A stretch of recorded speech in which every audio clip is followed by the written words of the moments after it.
Hello students. तो आज हमारी ये नाउन की 4th क्लास है। तो आज के क्लास में हम फिक्स्ड सिंगुलर फॉर्म और फिक्स्ड प्लूरल फॉर्म पढ़ेंगे नाउन के। ठीक है, कि यानी जैसे कुछ नाउन ऐसे होते हैं जो कि बिल्कुल ही सिंगुलर फॉर्म में ही हमेशा आते हैं, कभी भी प्लूरल फॉर्म में नहीं आएंगे।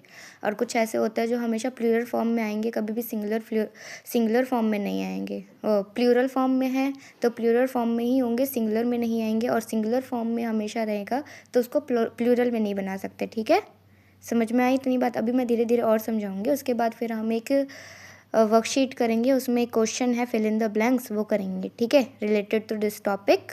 तो सबसे पहले आते हैं हमारे इस पेज पे। क्या है ये कि some nouns are always in singular form.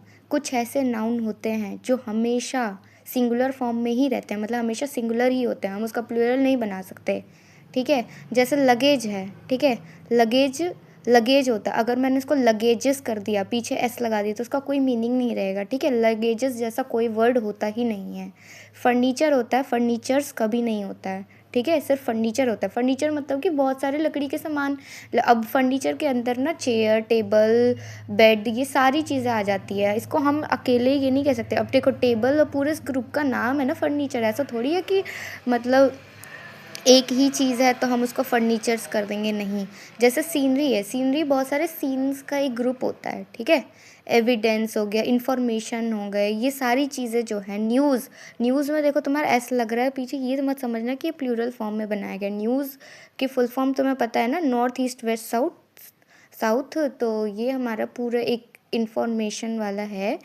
ये इसमें ये बताया जाता है कि सिंगुलर फॉर्म में अगर कोई वर्ड है तो वो हमेशा सिंगुलर फॉर्म में ही रहेगा। और इसके साथ जो वर्ब लगेगी, is, am, are, was, were, helping verb जो भी लगेगी वो भी सिंगुलर फॉर्म की ही लगेगी, वो भी सिंगुलर वाली ही लगेगी।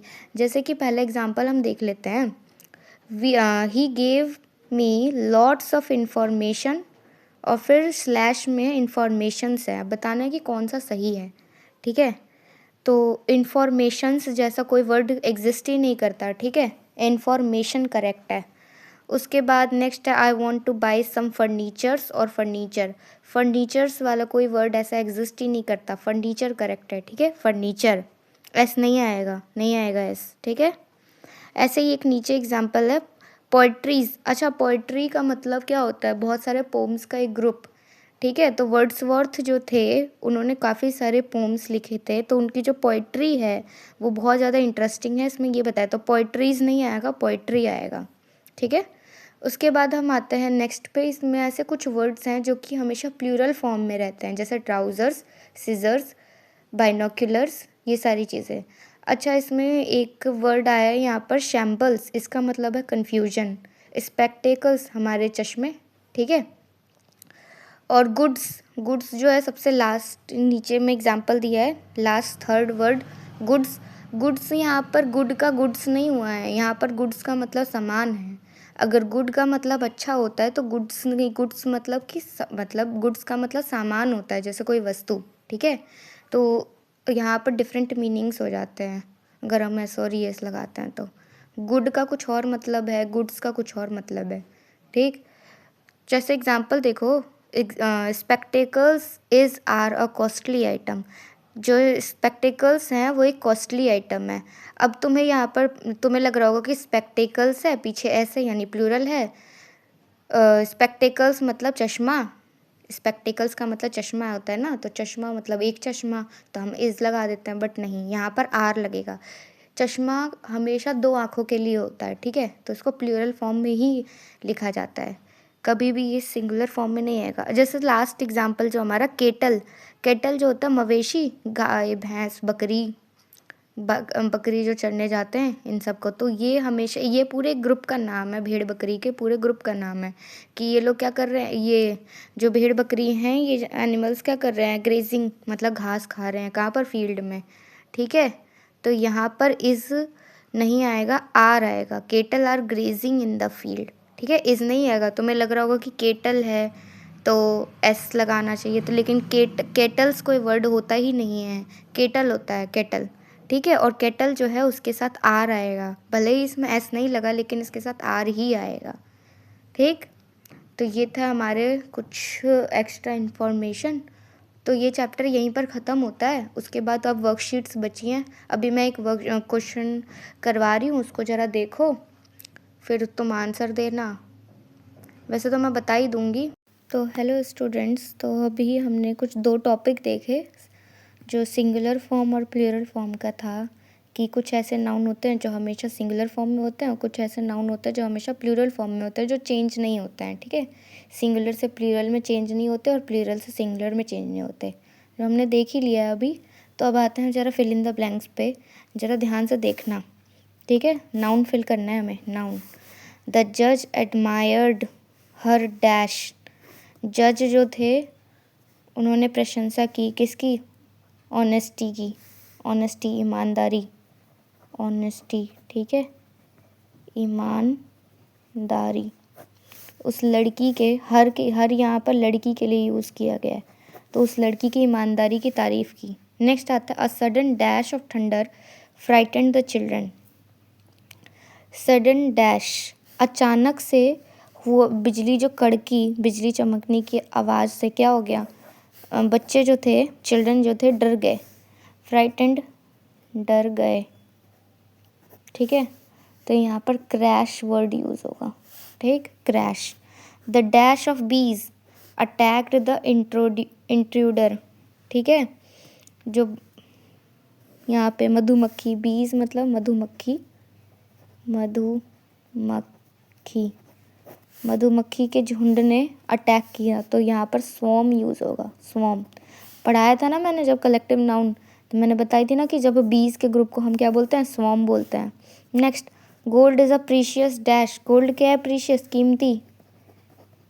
मेटल ही तो है, धातु। मेटल क्या? धातु। ठीक, next, his dash to forgive impressed everyone. Impressed everyone, जो उसके दया है माफ़ करने की, मर्सी। मर्सी मतलब दया। ठीक है, और एक वर्ड यूज़ होगा विलिंगनेस। दोनों का मतलब दया ही है। ठीक है, उसकी विलिंगनेस, इच्छा जो है उसको माफ़ करने की, जो कि सबको इम्प्रेस कर देता है, हर किसी को, एवरीवन, सबको। ठीक, next, the dash of soldiers marched. Dash of soldier, soldier के ग्रुप जो है मार्चिंग कर रहे हैं, कहाँ पर? तो ग्रुप ऑफ सोल्जर्स को हम क्या बोलते हैं? रेजिमेंट। रेजिमेंट, ठीक है, regiment of soldiers. Next, the teacher appreciated the students dash. Teacher ने अप्रिशिएट किया स्टूडेंट मतलब कि छात्र, स्टूडेंट की किसको? ब्रेवरी को। ब्रेवरी, बहादुरी। ठीक है, ब्रेवरी का मतलब क्या होता है? बहादुरी। ठीक, द पुअर, गरीब लोगों को कैसे ट्रीट करना चाहिए? रिस्पेक्टफुली या रिस्पेक्ट से, विद रिस्पेक्ट। विद आया है इसलिए रिस्पेक्ट आएगा, रिस्पेक्टफुली नहीं, रिस्पेक्ट। ओके, नेक्स्ट, ये इसका तो आंसर मैंने पहले ही लिख दिया है। Wisdom comes with experience. जो विजडम है, जीत जो है, वो कहाँ से आती है? एक्सपीरियंस से। जितना ज़्यादा हम एक्सपीरियंस होंगे उतना ज़्यादा हम आगे बढ़ेंगे। द चाइल्ड स्क्रीम्ड, बच्चा जो है चिल्लाया। चिल्लाया, ठीक है, बच्चा चिल्लाया। कैसे चिल्लाया? किस वजह से? डर से, फियर, डर। ठीक है, next, the dash of evident, evident नहीं है यहाँ पर, एविडेंस है, एविडेंस। एविडेंस, सबूत। The dash of evidence led to acquittal. Acquittal का मतलब होता है छोड़ देना, छोड़ देना, या जैसे चोर पुलिस वो चोर होते हैं ना, तो उसको रिहा कर देते हैं जेल से, वही छोड़ देना। तो एविडेंस की कमी की वजह से उसको छोड़ दिया गया। ठीक है, तो यहाँ पर कमी को बोलते हैं हम लैक, लैक, कमी। ठीक है, नेक्स्ट, वी सेलिब्रेट, हम सेलिब्रेट कर रहे हैं अपनी टीम की किसको? विक्ट्री को। किसको? विक्ट्री, जीत या फिर अचीवमेंट, अचीवमेंट।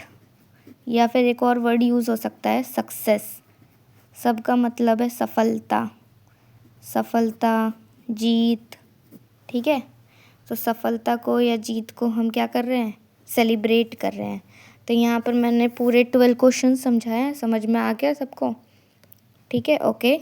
तो अब मिलते हैं फिर नेक्स्ट क्लास में, जिसमें मैं कुछ और क्वेश्चंस लेकर आऊँगी। उसके बाद फिर हम नेक्स्ट चैप्टर शुरू करेंगे प्रोनाउन का, ठीक है।